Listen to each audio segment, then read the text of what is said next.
what a shock that they've got this like end time store thing they're pushing, and this like greasy creep and whoever the fuck this is, and they're selling you the prepper pancake batter now. Look forward to a full decade. I'm very excited about the whole thing. I look forward to the next 10 years where every election is stolen and we can just hide in an old hollowed out kerosene tank I've buried in the yard. And it hasn't even really started yet. The curtain hasn't really rose on this gig yet. Weird placement for a cross. Is that in case you need one? You just come into the room and this is what keeps exorcisms? Is this your exorcism holding room? They've got it all in motion. We've seen the war on farmers. What the fuck was that? The war on farmers. Yep. We've seen that being played out in the Netherlands, which is the world's second biggest exporter of meat and dairy products and other foodstuffs. Wow, they must be exhausted.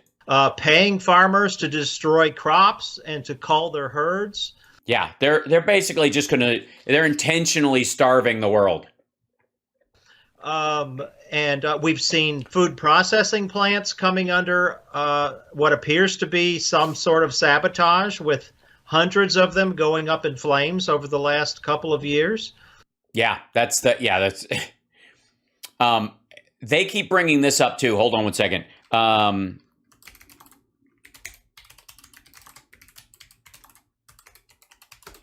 This is let's see. City Journal, food browser, other countries to be catching fire. A few days later, Tucker Carlson, packaging strategies going to go about plant fires. National, let's see. The National Fire Protection. So, okay. Recent fires at food processing facilities have some claiming there's more going on than meets the eye. Experts aren't convinced. Food processing fire conspiracy? NFPA Director of Research weighs in on internet rumors. Well, let's hear it. For a few weeks now, rumors have been circulating online that an unusually high number of fires have occurred at various food processing plants across the United States. In an April 22nd segment, Fox News host Tucker Carlson stoked those rumors, asking viewers, what's going on here? Food processing plants all over the... In Tucker's defense, that's basically his only line. Country seem to be catching fire, Carlson said. A guest on his show then called the blazes obviously suspicious. So what's the real story here? Joining us now is NFPA Director of Research, Brigitte Messerschmidt. Thanks for being here, Brigitte. First off, what sort of data does NFPA have on fires at these kinds of facilities? So unfortunately, our data is not so granular that we have specific for food processing plants, right? So we get our data from the National Fire Incident Reporting System, and there it's coded as manufacturer processing, for instance, or like refrigerated storage, which often involves food as well, or agriculture, fires, etc. So, but there's nothing. By the way, this lady is clearly part of the New World Order. You're not, you shouldn't be afraid to suspect that. It's clearly what's happening. It's, but I mean, she looks like the Illuminati. That can go down into the detail level of food processing plants. So unfortunately, I don't have the precise data just for that. But then neither do they. I look at how many fires we've had in some of these other, other categories, just to give you an idea of numbers we're talking about. So in 2019, the annual average we have of fires in manufacturing or processing plants in general, so all kinds of manufacturers and processing plants, was a little over 5,300 in a year. We had over 900 agricultural fires. We had over 1,100 fires in grain or livestock storage. We had about 35 in refrigerated storage. So it is quite high numbers for some of them, that just so people are aware that fires are not a rare occurrence. I mean, we have 490,000 structure fires in 2020 in the United States. So we see a lot of fires every year. Okay. Now, in terms of these rumors that have spread over the past month or so that something out of the ordinary might be occurring here, What are your thoughts on that? Is there any validity to those claims? I mean, like you just said, fires aren't that uncommon in these sort of facilities. So what's your take on these rumors?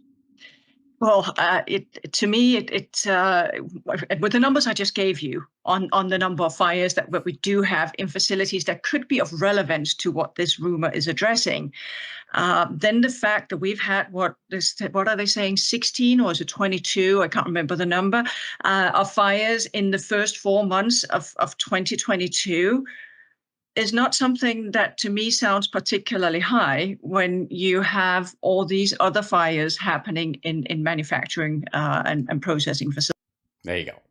So, but don't let that ever dissuade you from the end of the world is coming, super volcano, Jesus is coming back, ask Lauren Boebert, on we go. We're getting ready to potentially see a railroad workers strike. A UPS, which is in the works. Maybe a UPS strike? I talked to the UPS individual today. He said that's not going to happen. Because no, way to fuck it up. But, I mean, what are they going to do? Go to empty trains and deliver stuff that isn't there? Good. Contract. We ship a lot of our freeze-dried food through UPS. I'm glad that's not going to happen. That was, I received... Yeah, that's why he talked to the UPS guy. Because you guys are selling end-timer foods. And what the fuck is this guy smiling about? Shipment from you today. This is John Lurker. He hangs out here on the weekends. He just sits in the corner and goes, And that was who I talked with. He said that could happen next year, that their contract is up in 2023. Yeah, but the asteroid will hit us in the super volcano and Jesus will come back and all that stuff. But well before then, I wouldn't worry about this year. Good. No. But FedEx is in play, I'm told. That's headquartered right here in the Mid-South. That's JFK Jr. right there. Yeah, so it seems like a perfect storm, Brandon, Well, an imperfect storm. A perfect storm would obviously have everything, but, getting this... Fuckers can't be choosers. This disgusting little scenario underway, which apparently they had fully planned for 7 years ago. Yeah. What? They did? Oh, and what, did Trump put a pause in it? He stopped the rapture for a little while? Yeah. And you know what's funny is, as you know, I started a freeze-dried distribution company. Really? You don't say. Why in the world would we be bringing that up at this moment?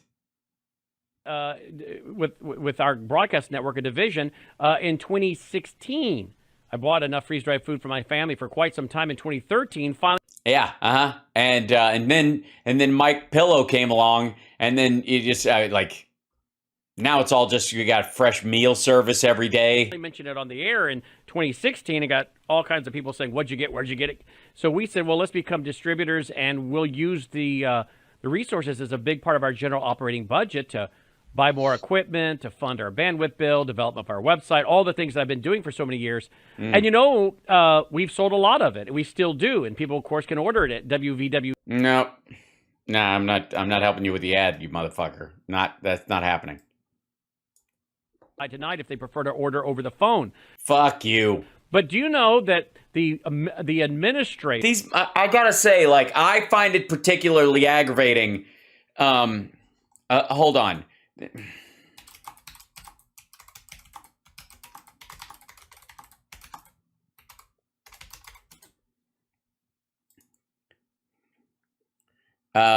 This is just in relation to Matthew 24:36.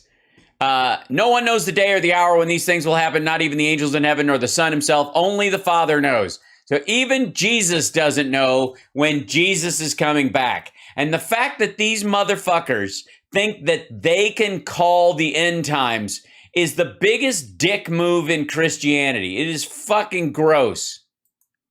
And you guys saw the fucking Lauren Boebert bullshit, right? You guys saw her fucking, I'll bring this up. Fucking hell, this is it.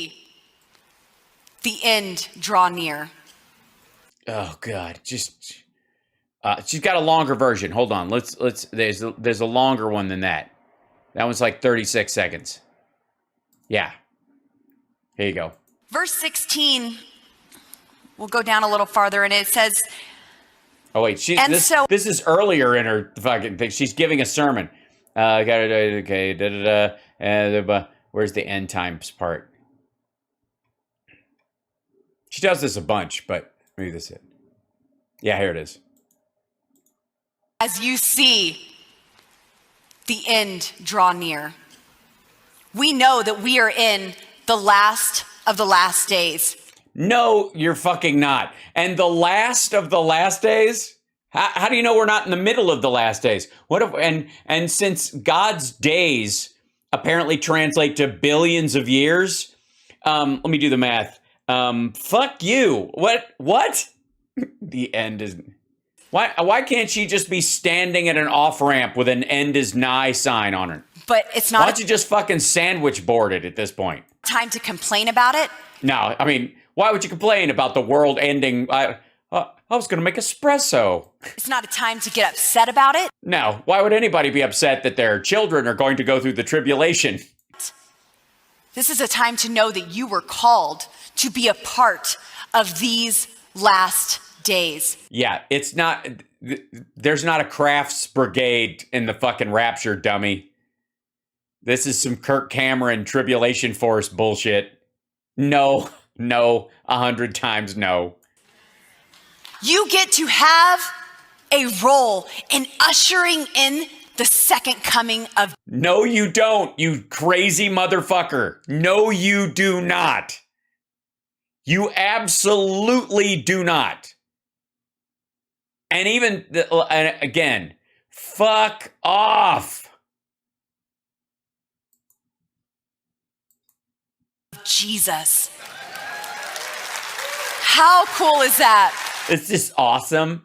It's like fucking, it like rules, but not like in an earthly kind of a rule, like in a spiritual kind of rule. It doesn't, it's like, it's bitching in like a totally Christian bitching kind of a way. As you see. Like, this is some goofy shit. Ugh. Oh, God. Oh, God, no. Stop it. That just. Oh, no.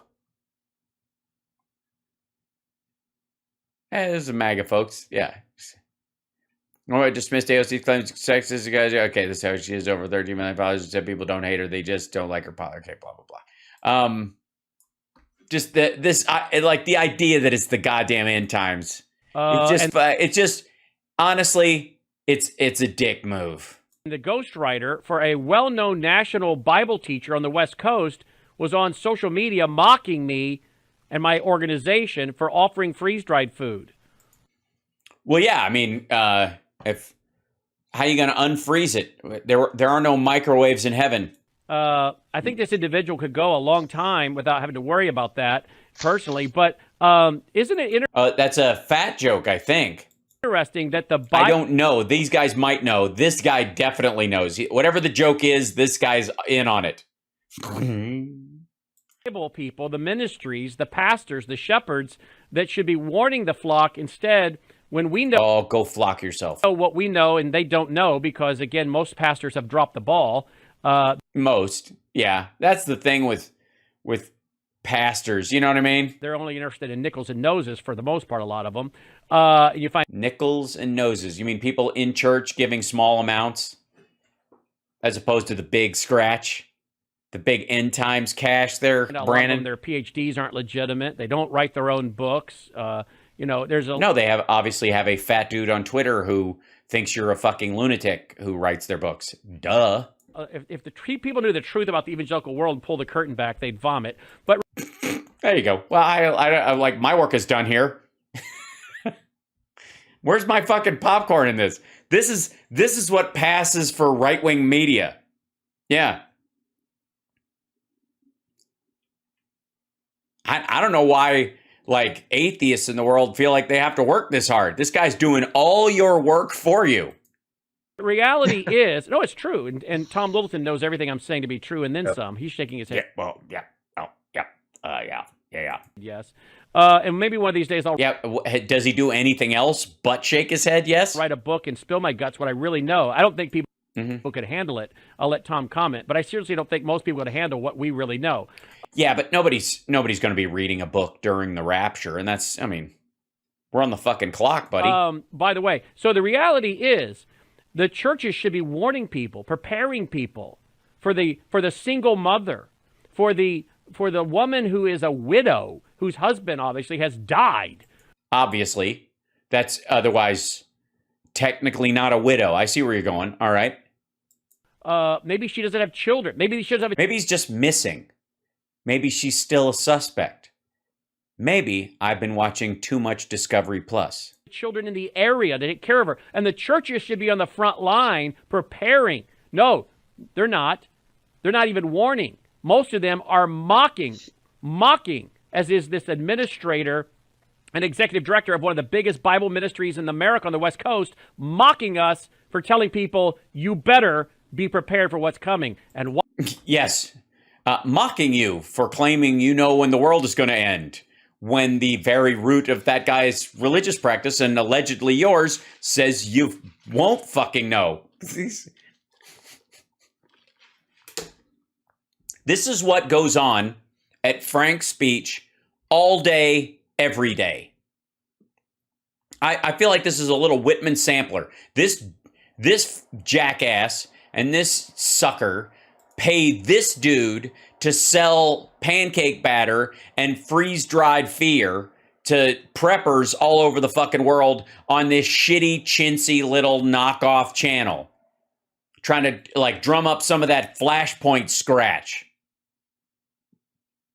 Yeah, it's just, I mean, it's fear-mongering. Yeah, it's meant to torment the already tormented. This is what they do. This is the job. This is the whole thing. And the idea is that you've got to buy his stuff because the government is in the process of burning down food transportation companies, so that and in the Netherlands, which suddenly magically is the #2 exporter of all foodstuffs on the fucking planet, which isn't true at all, is going to stop producing food so that they can starve, I guess, the fat Christian editor guy that mocks him. And if they know better, though, because that guy's going to lose weight in the apocalypse, fucking hell. Ladies and gentlemen, that is Frank's speech. And not to be confused with fwank.com, FWANQ.com. That's how you subscribe to this channel.